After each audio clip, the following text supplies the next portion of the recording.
Good morning students. आज हिंदी की कक्षा में हम वितान से पाठ नंबर 3 आलो अंधारी के पेज नंबर 47 से पढ़ना शुरू करते हैं। पेज नंबर 46 पर जो लास्ट 2 लाइन्स हैं कि मेरा उत्साह बढ़ाने वालों में जेठू के एक बंगाली बंधु आनंद उनका नाम था, वे भी थे। तातूस के घर में जितने भी लोग आते जाते थे या तातूस जिनसे पत्र व्यवहार करते थे, जो उनके जान पहचान वाले थे, तातूस उन सब से लेखिका के लेखन कार्य के बारे में बताया करते थे।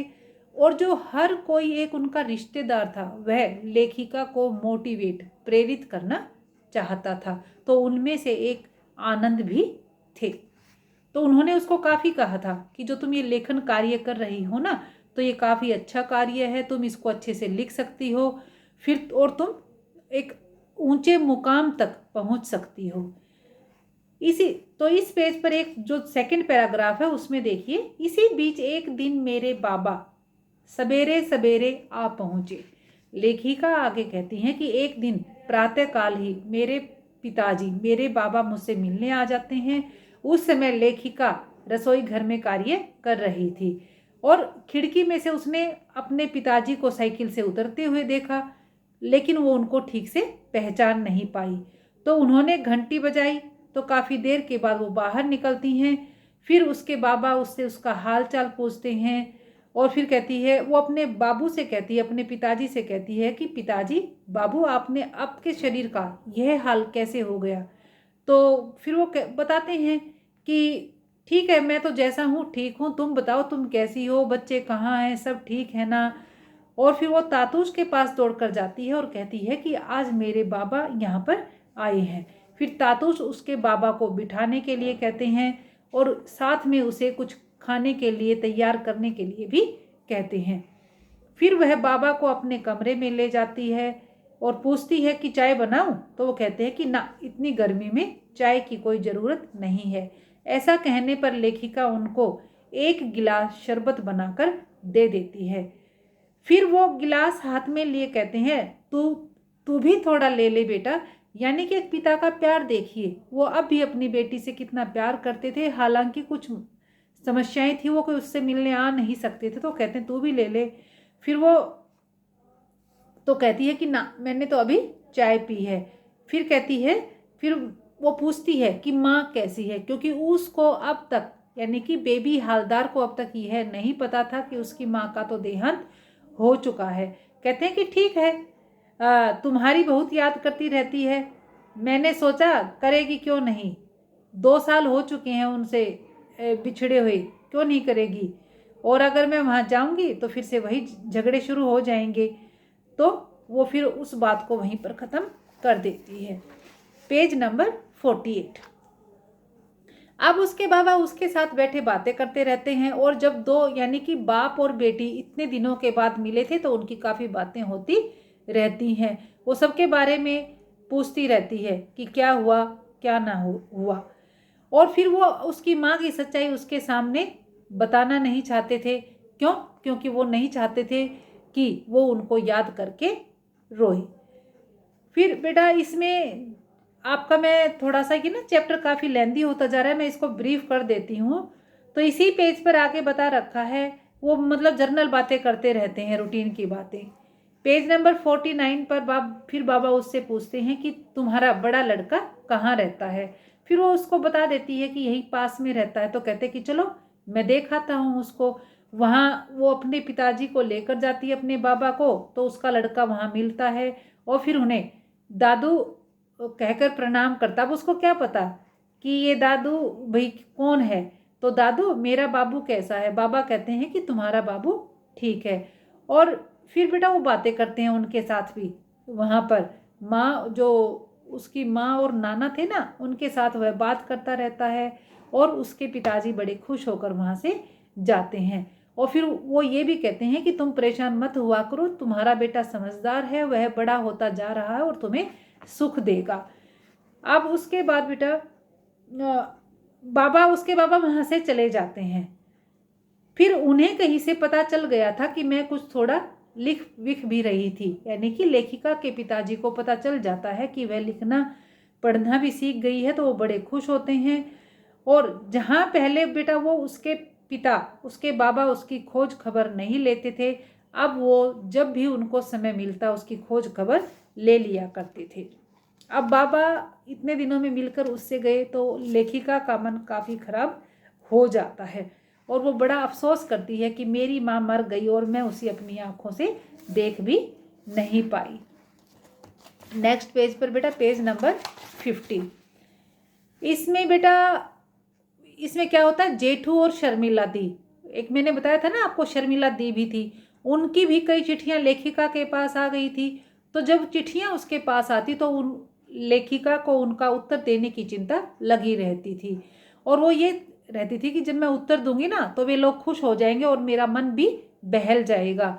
और फिर वो एक दिन सारी चिट्ठियां लेकर बैठ जाती है, फिर जो वो बातें उन्होंने लिखी हुई थी उनका उत्तर देना शुरू कर देती है, यानी कि पत्र व्यवहार वो शुरू कर देती है। पेज नंबर 51 पर बेटा, अब शर्मिला दी की यहाँ बताई गई है कि उन्होंने हिंदी, जो शर्मिला दी थी वो हिंदी में चिट्ठी लिखती थी और उनकी चिट्ठियाँ सुनकर लेखिका को बड़ा अच्छा लगता था क्योंकि उनकी चिट्ठियाँ अलग तरीके से होती थी। और लेखिका सोचती थी कि उनके यहाँ भी तो घर में काम करने के लिए कोई ना कोई लड़की तो अवश्य होगी, तो क्या वो उसके साथ भी वैसा ही व्यवहार करती हैं जैसा तातूश मेरे साथ करते हैं। यानी कि वो उनको असलियत में कोई अपना नौकर तो नहीं समझती ना, तो वो ऐसी बातें सोचती रहती थी। अब तातूश उसकी उनकी चिट्ठियां पढ़कर सुनाते तो वो अपनी टूटी फूटी बांग्ला में मैं उन्हें लिख भी देती थी, यानी कि लेखिका पत्र व्यवहार करती ही रहती थी और शर्मिला दी की चिट्ठियां पढ़कर तो उसे विशेष प्रसन्नता मिलती थी। अब सबसे अच्छी बात लेखिका को क्या लगी कि शर्मिला दी ने मेरे सजने धजने के बारे में पूछा। क्यों? क्योंकि सजना धजना यानी कि श्रृंगार करना लेखिका को बिल्कुल भी अच्छा नहीं लगता था। और फिर बेटा उसने कितनी ही लड़कियों को देखा था, बहुओं को देखा था, जो कहीं घूमने जाने की बात उनको अगर मिल जाती ना तो वो एकदम से अपना मेकअप, अपना श्रृंगार कर लेती थी, लेकिन लेखिका का ऐसा कोई स्वभाव नहीं था, वो ऐसी चीज़ें कम ही करती थी। फिर आगे आपका पेज नंबर 52 पर आता है, वही थोड़ा सा उसको श्रृंगार के बारे में बताया गया है कि तुम यानी कि श्रृंगार किया करो। फिर भी बेटा वो इसमें क्या है कि सारा बताया गया है कि औरतों को अगर कहीं जाने का मौका मिल जाए तो वो एकदम से क्या करती हैं, अपने सजने संवरने पर ध्यान देने लग जाती है। और यहाँ लेखिका को तो ये पहले ही पसंद नहीं था, तो वो अब उसको बिल्कुल भी मतलब अच्छा हो गया था क्योंकि तातूश के घर में आकर वो इन सब चीज़ों से बच गई थी। अब तातूश के लड़के विदेश से लौटते तो लेखिका के लिए कुछ ना कुछ लेकर आते थे और मामा, माने, अर्जुन दा की माँ और जो भी उनके घर में कोई आता ना तातूश के घर में तो वह लेखिका के लिए कुछ ना कुछ अवश्य लाता था और वो उनसे बड़ा प्यार पाती रहती थी। अब बेटा पेज नंबर 50 पर क्या है कि लेखिका की घर गृहस्थी चल रही थी, उसके बच्चे बड़े होते जा रहे थे, पढ़ने में वो भी ठीक थे, वो अपने बाल बच्चों में मगन रहती थी। अब वो क्या थे, थोड़ा सुधर गए थे। अब ना तो वो पहले की तरह जरा सी बातों पर रोते चिल्लाते थे और ना ही इधर उधर घूमते रहते थे और वो अब थोड़ा सुधर गए थे, तो इस यानी कि बड़े अच्छे ढंग से बातें करने भी लग गए थे। उसके बाद बेटा वो प्रतिदिन अखबार पढ़ती थी। अब अंग्रेजी तो उसकी समझ में आती नहीं थी, लेकिन कुछ जो तस्वीरें होती थी वो उनके बारे में तातूश से पूछती रहती थी। फिर तातूश उसको कहते कि ना तुम पहले जो कुछ लिखा हुआ ना बड़े बड़े अक्षरों में उसको पढ़ने की कोशिश करो। अब लेखिका क्या करती, एक एक अक्षर बोलती जाती और तातूश हूँ करते जाते थे और फिर जब वो सारा पढ़ जाती ना तो तातूश उसका उच्चारण कर देते थे।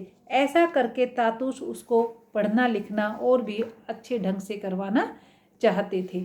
पेज नंबर 54 पर देखिए, यानी कि तातूश उसको उसी तरह से उसकी सहायता करते जा रहे थे।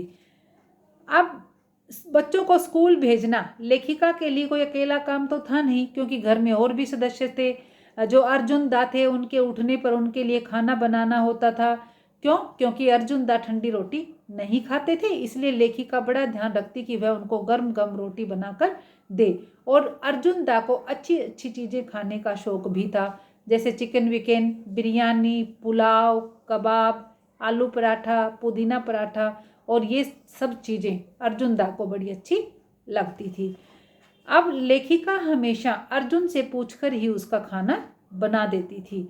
क्यों? क्योंकि वो लोग उसका इतना ध्यान रखते थे, तो लेखिका भी चाहती थी कि मैं उनकी तन मन धन से सेवा करूं।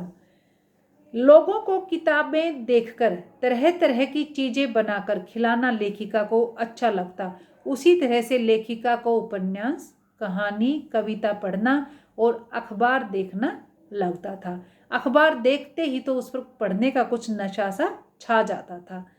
अब एक दिन ऐसे में क्या होता है कि लेखिका को सुबह उठने में देरी हो जाती है और वो देखती हैं कि तातुश खुद ही अखबार लाकर पढ़ रहे हैं। तो वो क्या करती है, जल्दी से किचन में चली जाती है और वहाँ जाकर चाय बनाती है। वो तातुश को चाय देती है और उसमें फिर से वो अखबार उठा लेती है जो उसकी प्रतिदिन की का कार्य था, जो उसकी दिनचर्या थी, और अखबार देखने लग जाती है। उसमें तस्वीरें।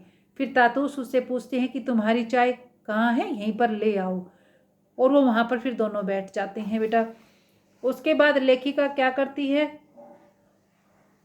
फिर वो कहते हैं कि बेबी, भला ये भी कोई पूछने की बात है, और तुम मुझसे हर बात पूछ कर क्यों लग रही हो? और तुम मुझे ये बताओ कि तुम्हें यहाँ कैसा लग रहा है, तुम्हें क्या यहाँ अच्छा लगता है, क्या बुरा लगता है, तुमने क्या कुछ सीखा? तो बेबी को भी थोड़ा सा यूँ होता है कि ये कोई पूछने की बात है, जब आप मुझे अपने परिवार वालों की तरह से प्यार करते हैं तो मुझे यहाँ अच्छा ही लगता है। यानी कि मैं यहाँ पढ़ना लिखना सीखी, मुझे रहने को जगह मिल गई, खाने को मिलता है, मेरे बच्चों की अच्छी परवरिश हो रही है, तो मुझे यहाँ अच्छे से लग रहा है। अब बेबी के कानों में तब क्या होता है, किसी के आने की यानी कि पैरों की आहट पहुँचती हो तो देखती है कि अर्जुन दा उठ चुके थे और वो नीचे आ रहे थे। और उतरते उतरते ही वह कहता है कि तुम लोग चाय पी रहे हो, मेरी चाय कहाँ है? तो वो क्या करती है कि चाय बनाने के लिए किचन में जाने लगती है कि तभी देखती है कि गेट पर बेल बजाई, किसी ने कोई गेट पर आया था और उसने गेट पर आकर बेल बजाई थी। और वो देखती है कि पड़ोस का लड़का हाथ में एक पैकेट लेकर खड़ा है। तो वो कहता है कि यह तुम लोगों का है और गलती से डाकिया हमारे यहाँ पर दे दिया था, डाकिया हमारे यहाँ पर दे गया था। तो वो क्या करती है, उसके हाथ से पैकेट लेती है और तातुश को जाकर दे देती है।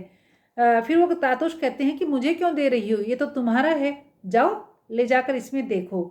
वह उस पैकेट को लेकर किचन में आ जाती है और फिर अर्जुन दा के लिए चाय बनाने लगती है। अब वह उसको देखती है ना, तो उस पैकेट में क्या था, एक पत्रिका थी। और फिर जब वो उसको उलट पुलट कर देखती है तो एक जगह पर अपना नाम देखती है और फिर उससे तो हैरानी हो जाती है। क्यों? सचमुच में ही उसमें लिखा हुआ था, आलो आंधारी बेबी हालदार। लेखिका की खुशी का कोई ठिकाना नहीं रहता है। खुशी से उसका मन हिलोरें लेने लगता है। अब उसके मन में ऐसी उथल पुथल में भी क्या था, एक जेठू की वह बात याद आ जाती है कि आशापूर्णा देवी की तरह से तुम भी इस कार्य को अच्छे से कर सकती हो। और वो फिर बड़ी खुश होती है कि जेठू ने ठीक ही कहा था कि इस घरेलू काम को करते करते मैं भी अच्छे से लिख सकती हूँ। अब वो बेटा क्या करती है, अर्जुन दा को चाय देने जाती है और फिर बोलती बोलती बेटा अपने कमरे में भी आ जाती है। दोनों बच्चे दौड़कर उसके पास आते हैं। तो फिर वो उनसे कहती है कि बताओ यह क्या है। और बेटा उसकी बेटी ना फिर एक एक अक्षर पढ़कर एक एक करके सारे अक्षर पढ़ती और बोलती है, बेबी हालदार, माँ तुम्हारा नाम किताब में। और दोनों बच्चे हंसने लगते हैं। उन्हें हंसता देखकर उसका मन क्या होता है बेटा, खुशी से भर जाता है।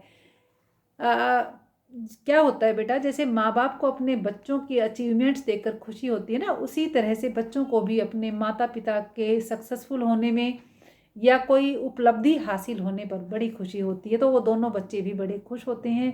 वह दोनों बच्चों के गले लग जाती है, उनको प्यार करती है और फिर वो उनको कहती छोड़ो छोड़ो। क्यों? क्योंकि उसे तातुश के पास जाना था। और फिर वो कहते कितनी बुद्धू हूँ मैं, कि पत्रिका में अपना नाम देखा और खुशी के मारे में अपने बच्चों के साथ ही यानी यहाँ रह गई। और वो क्या करती है, सीधा सा बेटा दौड़कर तातूश के पास जाती है और उनके पैर छू लेती है। तो जो ये पूरा आपका आलो आंधारी पाठ है, इसमें यही बताया गया है कि किस तरह से तातूश लेखिका को एक बिल्कुल जीरो से पढ़ाना यानी कि जीरो से उठाते हैं और उसको एक ऊंचे मुकाम तक पहुंचा देते हैं। तो ये तो था बेटा आपके जो ये पाठ था आलो आंधारी, इसकी व्याख्या।